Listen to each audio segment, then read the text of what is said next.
Is Disney Adventure actually worth the price? I just spent 4 nights on board, and I'm gonna give you my honest take. This is not a press trip. I'm a Singapore local who paid for this cruise out of my own pocket. Now, the price tag is not cheap, but what you get for it is genuinely unlike anything else sailing out of Singapore right now. This is the biggest ship in Disney's entire fleet, 1,122 feet long, 208,000 gross tons. The Disney Adventure Cruise sails from Marina Bay. In this video, I'm giving you 5 top reasons why you should go on the Disney Adventure. And stay till the end, because I've got 5 pro tips that most people on board simply don't know about. Also coming up on the channel, a full walkthrough of the entire ship, deck by deck. Subscribe and hit the bell so you don't miss that one. Let's go.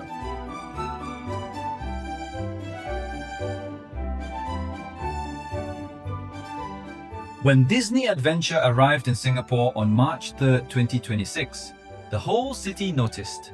A water salute, fireworks over Marina Bay. Then the maiden voyage sailed on March 10th, and this region went a little crazy. Families from Singapore, Malaysia, Indonesia, the Philippines, India. This is the first Disney cruise ship ever home-ported in Asia. You no longer need a flight to experience Disney at sea. When you walk up to Marina Bay Cruise Center and see this ship docked there, it genuinely changes the skyline. At 1,122 feet long and 20 decks high, it looks less like a cruise ship and more like a floating city. Inside, the first thing you see is a 3-deck storybook castle at the heart of the ship. The first physical Disney castle ever built on a cruise ship. And that's when it really hits you. This is not just an ordinary cruise ship. Here's reason number 1 why you should book this cruise. The 7 themed zones. Most cruise ships have a pool deck, a restaurant deck, a bar. Disney Adventure carved the entire vessel into 7 completely different worlds, and you move between them as you explore the ship. Let me give you a quick run through each one, starting at the very heart of the ship, Disney Imagination Garden. This is the centerpiece, an open-air courtyard built around a giant garden stage, a Sorcerer Mickey topiary, and the first physical Disney castle ever built on a cruise ship. This is where the big character events happen, where the dance parties run, where the ship really comes alive at night.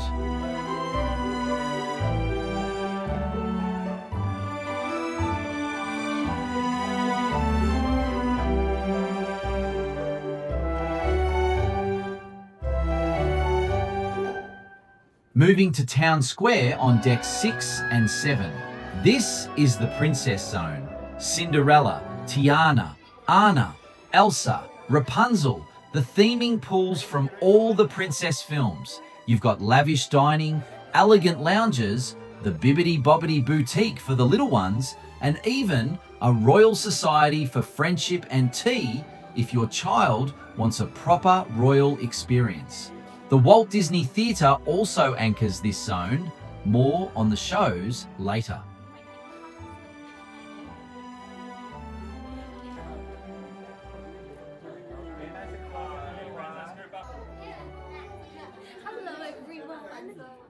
San Francisco Street, the Big Hero 6 zone, is the one that genuinely shocked me. It doesn't feel like a corridor on a ship. It feels like a film set you've walked into. The street market atmosphere, the lighting, Japanese-American fusion design, everywhere you look. Big Hero Arcade with the Hero Training Zone. A full-body high-tech gaming floor for groups. Baymax Cinemas, 4 screens. The Alley Cat Cafe. And yes, Baymax himself makes appearances here. Next, Disney Discovery Reef, themed around The Little Mermaid, Finding Nemo, Lilo and Stitch, and Luca. This is an open-air retreat at the back of the ship. nautical worlds brought to life with casual dining, a sports bar, a boba tea cafe, bewitching boba and brews, and cosmic kebabs, which I'll mention again in the food section because it genuinely surprised me. Then Wayfinder Bay, the Moana Zone, poolside retreat, stunning aft views of the ocean, a live performance wading pool, and the Voyager Bar, serving cold drinks in the warm sea breeze. On certain sailings, Moana Call of the Sea performs right here in the pool venue. Relaxed, beautiful, and one of the best spots to just sit and take in the fact that you're on the South China Sea. Up on the higher decks, Toy Story Place. This is your family pool zone. Sunnyside Family Pool, Woody and Jessie's Wild Slides, Flying Saucer Splash Zone, Toy Story Splash Pad. 2 massive jumbo screens playing Disney movies all day. Pizza Planet is right here. Wheezy's Freezies for soft serve. This area runs busy from mid-morning to late afternoon, but that energy is exactly the point. Out of all 7 zones, this is the one that consistently surprises guests who didn't know what to expect. And at the very top of the ship, Deck 19, Marvel Landing. 3 rides, all included in your fare. Iron Cycle Test Run, the roller coaster. Pym Quantum Races, the go-kart ride. Groot Galaxy Spin, the spinning ride. Plus, the Marvel-style studio for superhero makeovers, a Tony Stark-inspired infinity pool, and the best views on the entire ship. 7 zones, 4 nights. You genuinely cannot do all of it fully in one sailing, but that's exactly what makes people rebook. And threading through all of it, the characters, the princesses, the classic Disney characters, Mickey, Minnie, Donald, Daisy, the Marvel heroes, Iron Man, Captain America, and Stitch. Always Stitch. Book a dedicated photograph session with your favorites through the Disney app in advance. Those slots fill up fast. But if you prefer something more spontaneous, just wander through decks 6 and 7 at different times of day. Characters roam unannounced through the themed zones, and some of the best moments we had were completely unplanned. For families with young kids, this is what makes the Disney Adventure unlike any resort or theme park in Singapore. Your child is not just on a ship, they are living inside a Disney world.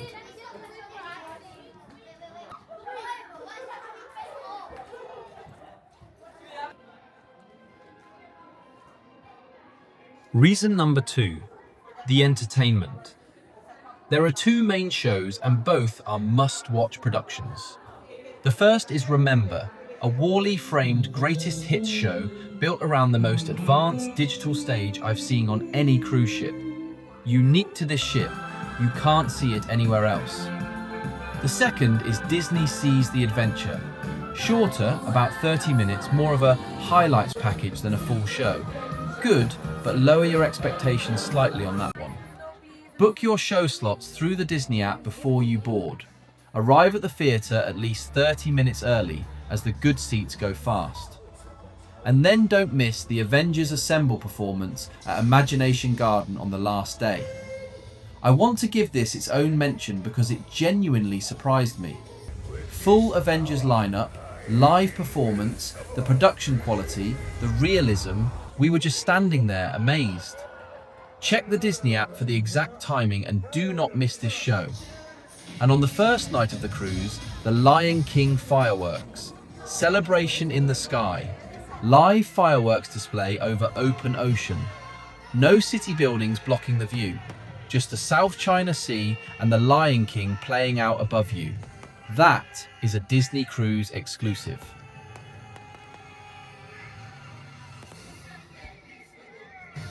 Reason number 3, the dining. And I mean this, you eat well on this ship, really well. Disney's rotational dining system assigns you a different restaurant every night, and the same service team follows you between them, learning your preferences as the cruise goes on. Animator's Palette lets your kids draw a character on a digital placemat and watch it animate on the restaurant walls. Pixar Market Restaurant, colorful, relaxed, lively atmosphere, Pixar characters everywhere you look. But the one that genuinely stood out was Navigator's Club, styled like a golden age exploration dining room. And mid-dinner, the crew performs. Disney characters appear, the staff get involved, and dinner becomes a full show. Now, beyond the rotational dining, there is food available around the clock all over this ship. And I want to give a special mention to a few places that surprised me. Pizza Planet, late-night slices that are genuinely good. Mowgli's Eatery, bold, fragrant Indian food, spiced properly, generous portions. Cosmic Kebabs, fresh pitas and kebabs that punch well above what you'd expect from casual cruise food. All included in your fare. So if you want to skip the formal dining one night and just eat your way around the decks, you absolutely can.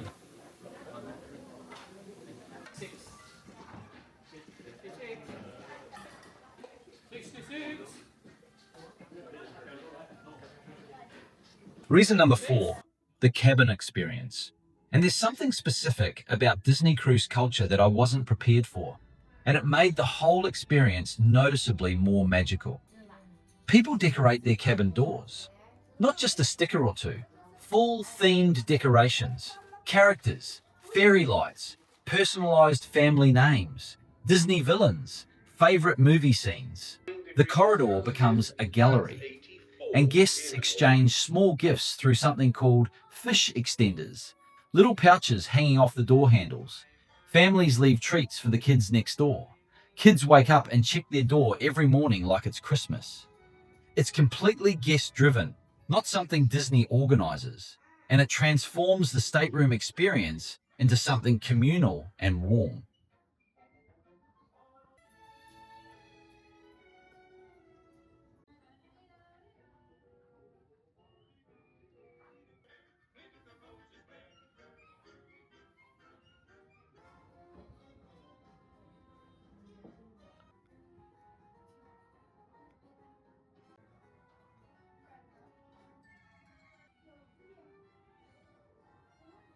On the rooms themselves, inside staterooms are compact but well designed.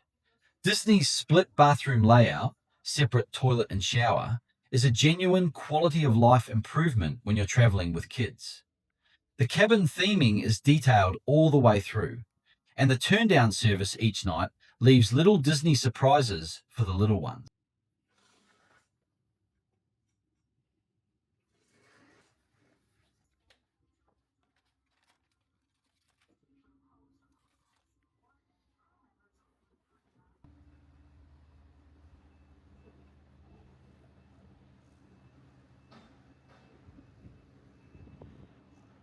Reason number 5. There's something for everyone on this ship.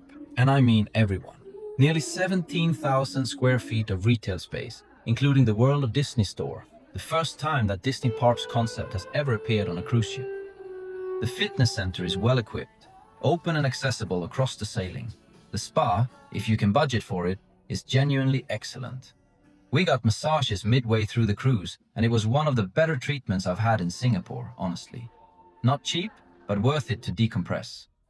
For the kids, there are multiple age-specific clubs, a nursery for the youngest, a full Oceaneer club with themed spaces, including Andy's Toy Box, Fairy Tale Hall, and Marvel Web Workshop. Teens have their own dedicated area, and the activity schedule for kids runs all day. Competitions, games, performances, crafts. For the adults, live entertainment runs constantly. Jazz, electric violin, songs, performances, there's always something happening across the ship. And the bingo games. The bingo games on board are worth a mention. They run on multiple days, and the top prize is $10,000. People take this seriously. Download the Disney Cruise app before you board and plan your days using the daily schedule it shows. If you don't plan, you'll miss things. The schedule is genuinely packed. Pools, movie screenings on the upper deck, And if you want a quieter spot, there's a pool area designated for adults that gives you a peaceful corner away from the energy.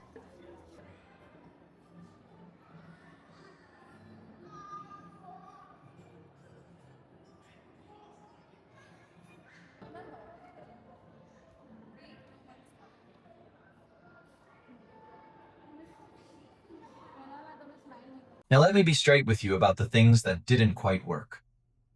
First, the kids. There are a lot of them, and I mean a lot.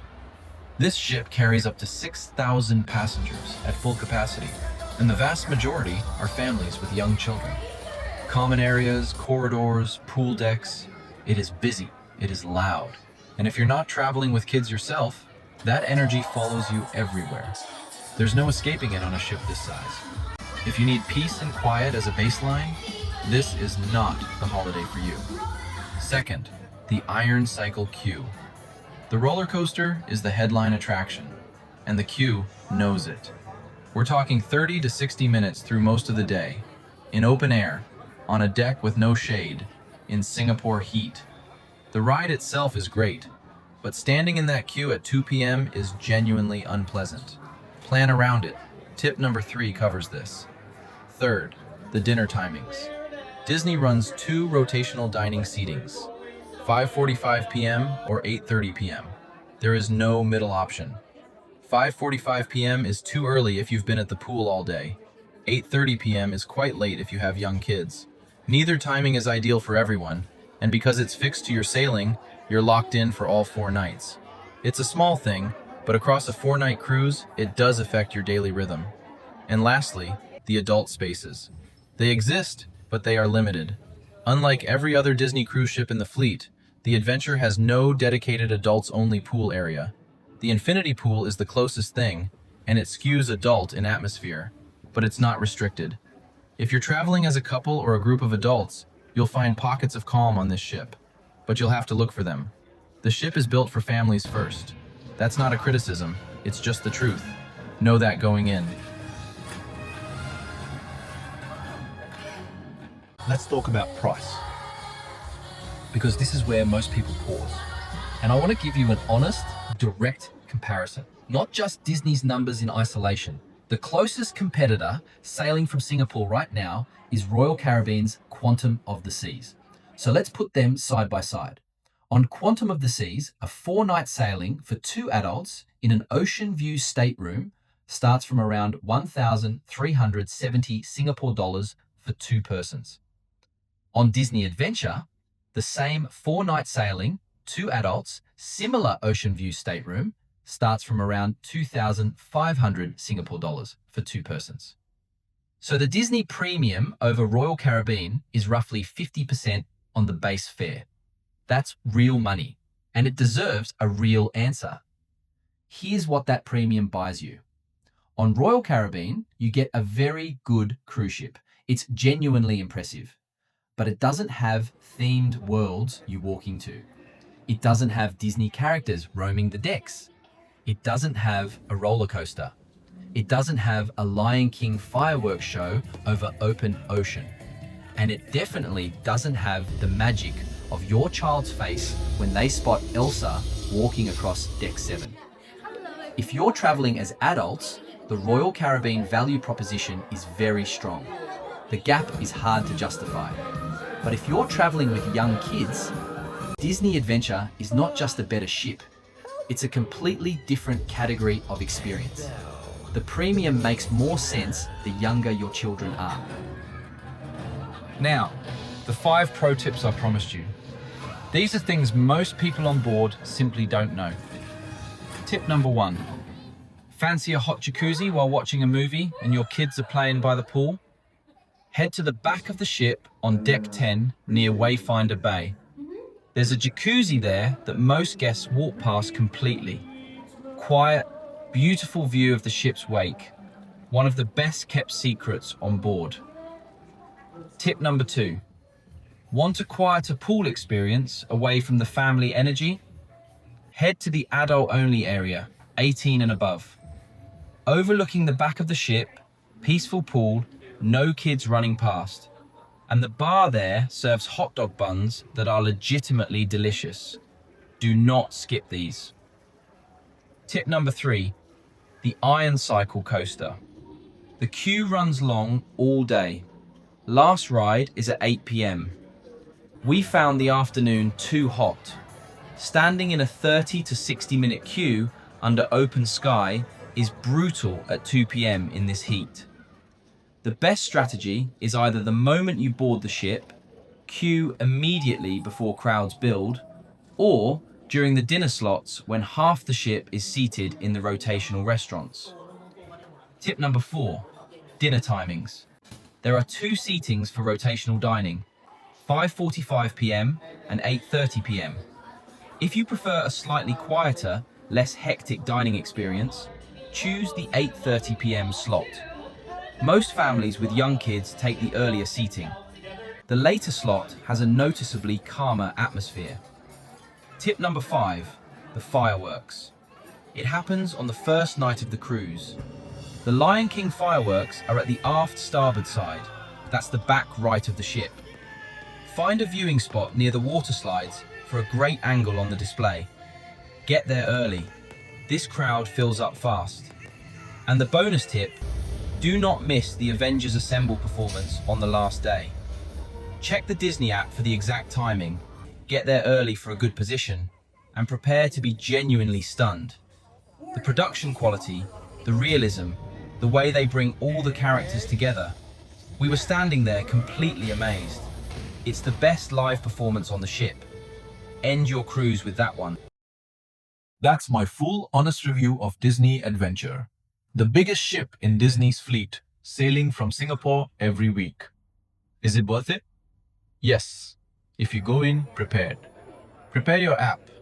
Book your slots early. Know your budget before you board. And use those 5 tips. If this video helped you, hit the like button. It genuinely helps this channel grow. Are you planning to book the Disney Adventure? Or would you rather spend that same budget on a trip to Tokyo Disneyland? Drop your answer in the comments. I read every single one. Subscribe and hit the bell. The full ship walkthrough is coming next. Deck by deck, every themed zone. You don't want to miss that one. See you there.